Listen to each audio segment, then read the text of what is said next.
When cops in South Carolina spotted this car swerving across the road late one night, they recognised what they thought were the familiar sights of the typically plastered motorist and assumed this would be an open and shut case. The vehicle just swerved to the right, come to a sudden stop. Good Lord, man. Look at the marks you just left. Learn from me. They're talking about skid marks there, viewers. Skid marks. Anyway, the officer approaches for a quick chat. 45. Is there any reason why you slammed on the brake? Pull off to the side of the road? Because you asked me to stop. How much you had drinking on? When the driver admits he has been drinking, it's time for the sobriety test. But things don't go as planned.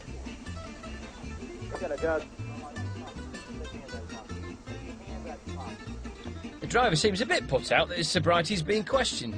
He explains that he's just collected his mother from a night job and is taking her home, but the police interpret his protestations of innocence as awkward behaviour and decide to search him.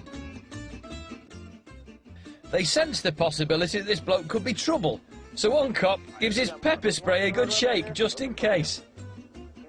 The driver continues to protest his innocence, but has by now adopted a blasé attitude that seems to really wind the cops up. The officer now moves on to the tried and tested method for determining if someone's too drunk to drive, hoping to wipe the smug expression off this bloke's face once and for all. But he does surprisingly well, and they feel he has the audacity to call into question parts of the test. I think you told me to pivot on my right foot, but I'm asking you because I don't remember. Okay, I explained the test to you. You did explain to me, I'm asking you. One portion of the test is am I pivoting on the foot that is in front of me, which is my left foot, or do you need to pivot on the foot that is behind me? Seems quite polite to me. This really winds the cops up. He's been real edgy, just real snotty with us and giving us a problem. Oh yeah. Yeah, he's got a strong odor. Yeah, he looks like real trouble, yeah. And he smells. You can't say someone smells. I guess these cops didn't like the thought that someone might actually pass one of these tests. Georgia law requires you to take some preliminary tests in order to determine what your alcohol level is.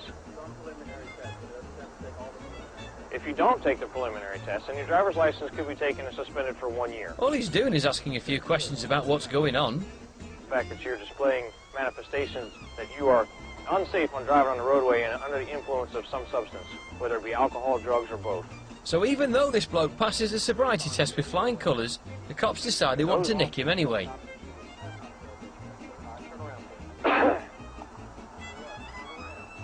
Hang on. Is it just me, or do you think the police are being a tad heavy-handed there?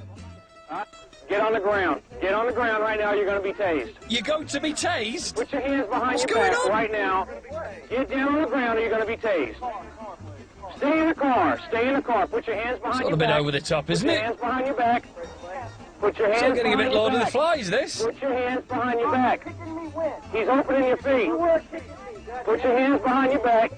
Don't move. They're definitely going to taser him. him. But even with the suspect flat on the ground and absolutely no threat at all, the cops can't resist a quick pop. Look, they've even got a song for when they're tasering someone. Stay in the car. Stay in the car. So having neutralised the threat of the completely passive driver, the cops now turn their attention to the urgent matter of his elderly mother, who they pepper spray into submission. What's going on? This is unbelievable. This is almost like a microcosm of America's foreign policy. This is phenomenal. Unbelievable. What happened? What did we just witness? Sleep well.